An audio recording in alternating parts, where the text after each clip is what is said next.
भोजपुर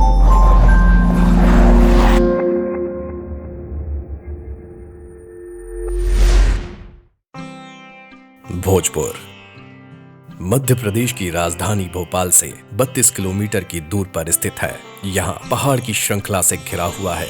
यह अधूरा शिव मंदिर वेत्रवती नदी यानी बेतवा नदी के किनारे बसा हुआ है। यह भोजपुर शिव मंदिर या भोजेश्वर मंदिर के नाम से प्रसिद्ध है। इतिहासकार कहते हैं कि भोजपुर तथा इस शिव मंदिर का निर्माण परमार वंश के प्रसिद्ध राजा भोज ने 1010 ईस्वी या 1055 ईस्वी में करवाया था। रायसेन जिले के गोहरगंज तहसील के ओबेदुल्लागंज विकास खंड में स्थित इस शिव मंदिर को 11वीं सदी में परमार वंश के राजा भोज प्रथम ने बनवाया था। कंक्रीट के जंगलों को पीछे छोड़ प्रकृति की हरी भरी गोद में बेतवा नदी के किनारे बना उच्च कोटि की वास्तुकला का यह नमूना राजा भोज के वास्तुविदों के सहयोग से तैयार हुआ था। इस मंदिर की विशेषता इसका विशाल शिवलिंग है, जो कि विश्व का एक ही पत्थर से निर्मित सबसे बड़ा शिवलिंग है। संपूर्ण शिवलिंग की लंबाई 5.5 मीटर यानी कि 18 फीट, व्यास 2.3 मीटर यानी कि 7.5 फीट तथा केवल शिवलिंग की लंबाई 3.85 मीटर यानी कि 12 फीट है। कहा जाता है कि इस मंदिर के अधूरे होने के पीछे एक बड़ा कारण है। किस्से कहानियां कहते हैं इस मंदिर को किसी वजह से एक ही रात में बनाया जाना था, लेकिन ऐसा हुआ नहीं। सुबह होते ही इस मंदिर का निर्माण कार्य रोक दिया गया। उस समय छत के बनाए जाने का कार्य चल रहा था, लेकिन सूर्योदय होने के साथ ही मंदिर का निर्माण कार्य रोक दिया गया। तब से यह मंदिर अधूरा ही है। हालांकि पुरातत्व विभाग ऐसी किसी भी घटना की पुष्टि नहीं करता है।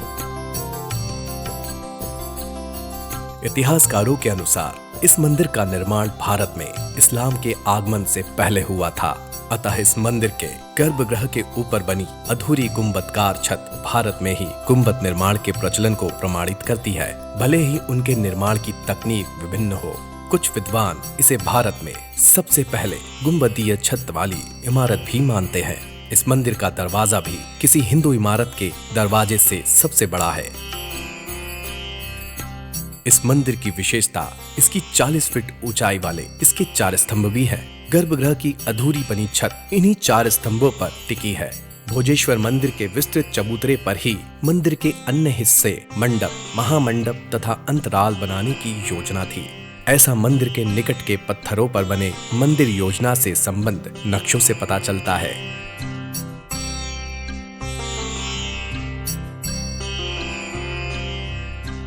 भक्तों की आस्था के इस केंद्र में भगवान शिव की पूजा अर्चना करने का ढंग भी बिल्कुल अनोखा है।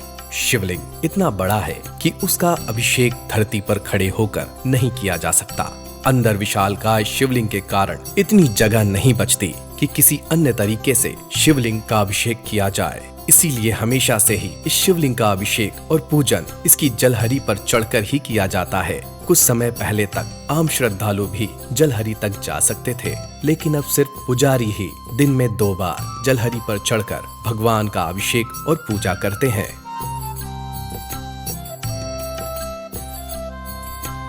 मान्यताओं के अनुसार इस मंदिर को पांडवकालीन भी माना जाता है।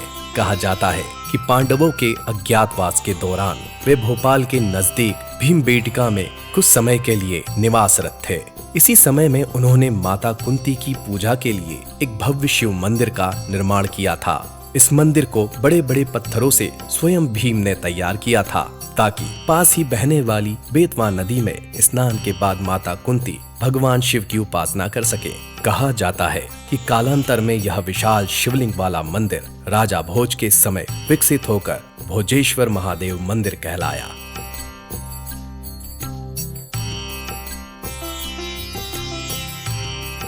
भोजेश्वर मंदिर के पीछे के भाग में बना ढलान है, जिसका उपयोग मंदिर के निर्माण में किया जाता था। यह एक प्रमाण के तौर पर है, जिससे यह रहस्य खुल जाता है कि आखिर कैसे कई टन भार वाले विशाल पत्थरों को मंदिर के शीर्ष तक पहुंचाया जाता था।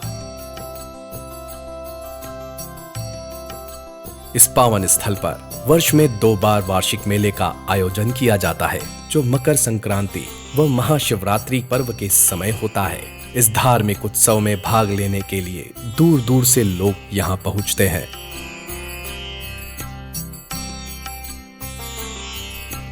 भोजपुर के इस मंदिर के कई अनसुलझे रहस्य भी हैं, जिसे हम जानेंगे अगली कड़ी में।